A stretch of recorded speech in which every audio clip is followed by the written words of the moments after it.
Hey everybody, what is going on? I am Maximus Rex and this is Big Baby Reviews. Today is Todd McFarlane Day. It is Friday, so we are looking at the latest issue of my collection of his run on the Amazing Spider-Man. Actually, the first one. I don't have a lot, so we'll probably be seeing a few of these and then moving right on to the actual Spider-Man run that he does, where he obviously inks himself and writes the stories as well, right before taking a sabbatical and then moving on to Image Comics. This is issue 303, cover dated August, and this is 1988.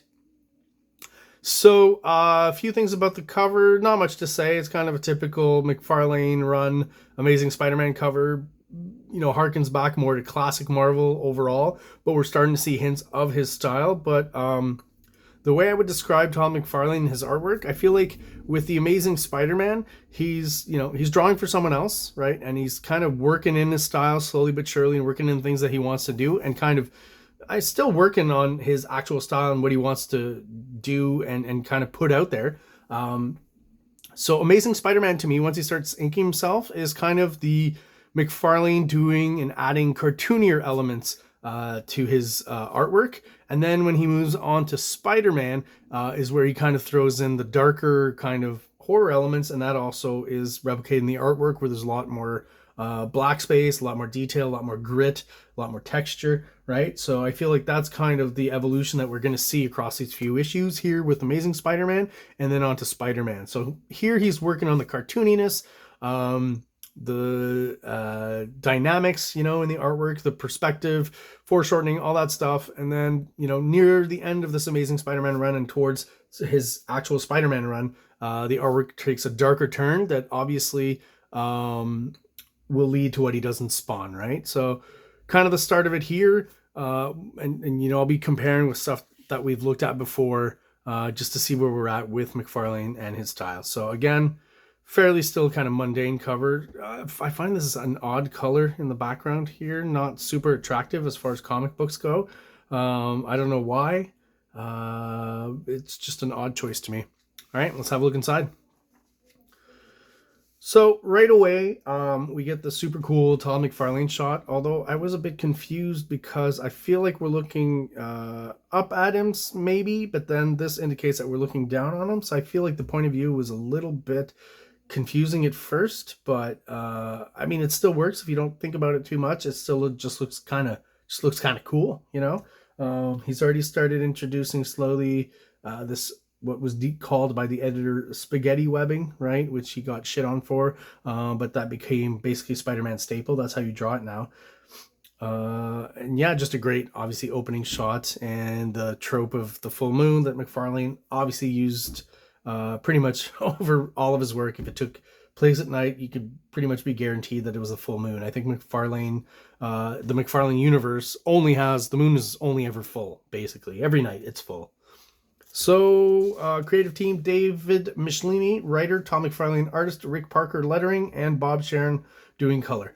So these are the first few issues that McFarlane has started inking himself. So he's, the first two issues of his run on this, if I'm not mistaken, was 298, 299, 300. Anyways, that run was inked 298 and 299, I believe. I could be wrong. Were inked by Bob McLeod, kind of the same effect as Bob McLeod inking Dale Keown on his first few issues of The Incredible Hulk.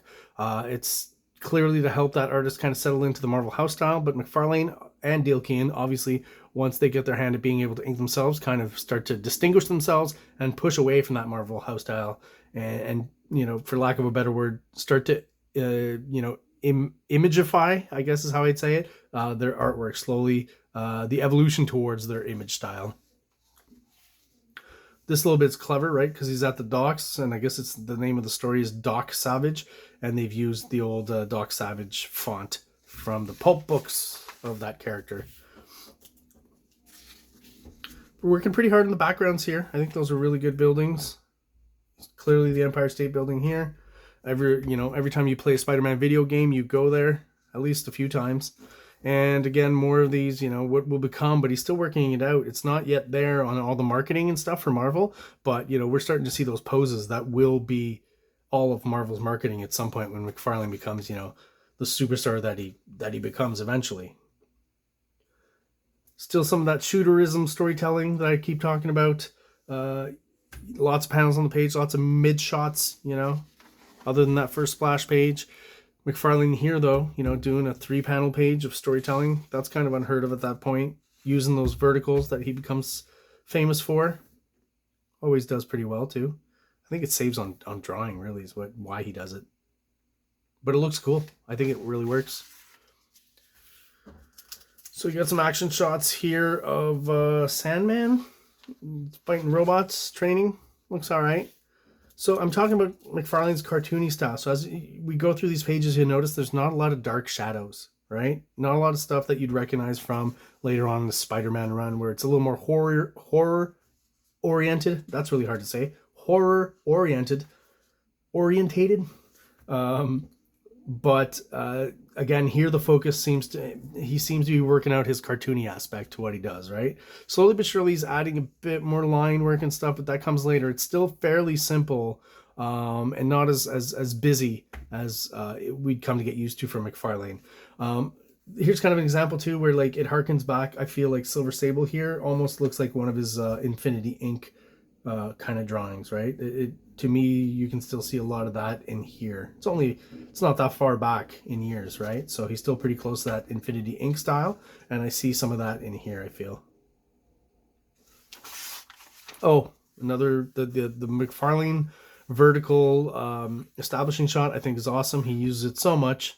You'll throughout this run, if you look at it, Amazing Spider-Man and through Spider-Man, I'll point it out, like this shot of the Daily Bugle comes around I don't know how many times. Very effective.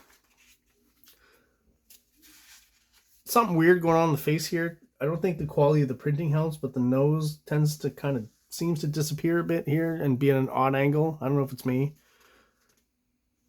Again, maybe that's him trying to play with that cartoony aspect and not always succeeding. Some pretty mundane pages.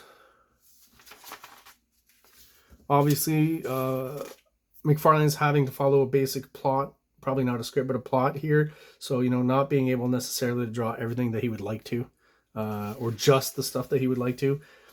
Here's a good example of, you know, the McFarlane marketing, or how Marvel will use the stuff for marketing. I'm pretty sure this drawing here is what was eventually used in the corner box on the cover. I don't think this issue has it yet, but later on it might. Yeah, there it is. Wow, okay, is this the first issue it appeared on?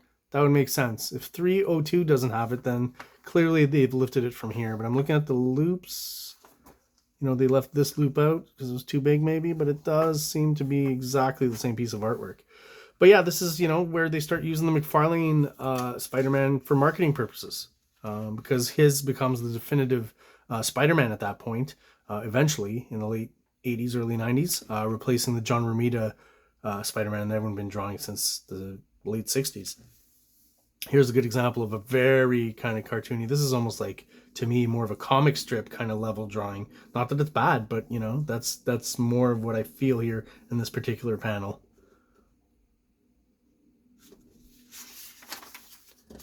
Stupid ads. Yeah, so, I mean, I guess these guys are Nazis or neo-Nazis. Every time I see Nazis in comics, I'm like, man.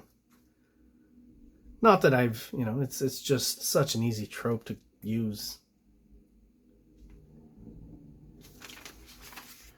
So, pretty boring and mundane story overall. You know, if you're in it for the McFarlane dynamics, you're not going to get that much. Get some of his grody, you know, textures here with Sandman. Maybe a bit of cartooniness here with the tank, some dynamic action. You get a cool Spider-Man shot, and that's what we're here for, right? That McFarlane bending the Spider-Man anatomy. That's another good one there that you can put on a t-shirt. And it's nearing the deadline, the end of the month, so I feel like on some of these pages he's really, really, you know, cutting down on some drawing and getting things done quickly. Although, you know, on this panel here, I think he does a great job establishing this whole scene here. I think it's great. And I love the Spider-Man pose here in the foreground. Him really up close to us here. I think this whole panel is great. And just that, yeah, great little snapshot. Almost like you're taking pictures of Spider-Man, you know, or you are Spider-Man, or you're the camera. So here we go. Not going to go into it. Don't know why they're Nazis here. Silver Sable. Clearly some sort of phallic symbolism here. Putting the gun in his mouth. Give me an excuse. Yeah, so there's a bit of a penal abuse going on there. McFarlane was very adept at often having Spider-Man. You'll see more and more of it, but like this example of him just always kind of crouched over and being kind of agile and on the move and ready to move, I guess, is kind of what he's trying to depict there. Again, he's a dynamic, agile and flexible character, right? Another vertical establishing shot, you know, with these buildings, classic McFarlane, very well done. I thought this was interesting here. You get kind of, I think this is statted stuff of like, not sure about this one, but I'm pretty sure this is Ditko right here. I could be wrong. Maybe it's Romita. Yeah, strange that they statted artwork from, you know, older artists. Kind of cool though, interesting. The old McFarlane, you know, shadowy men smoking in a room. I've seen that before in other comics, other McFarlane comics. Example of what he talks about breaking the planes, right? Just cleverly putting a bit of smoke here over the image of this character here. Adds planes dimension. Very cool. Just adds that extra little bit. So there you go for this one. I mean, not quite as much of the traditional McFarlane that we think of. Just, I think, as I mentioned, the cartoonier aspects are what he's kind of working on here. And eventually he'll morph into the McFarlane that we know and love. So there you go. That was Amazing Spider-Man issue 303. If you have anything to add, any questions I've asked that you have the answers to, please let me know in the comments. Feel free to let me know if there's good stuff or bad stuff, as long as it's constructive. And I just want to thank everyone out there. Please like and subscribe if you're watching, if you haven't done so before. And as always, please, everyone out there, have a great day. Like! Subscribe! Like! Subscribe!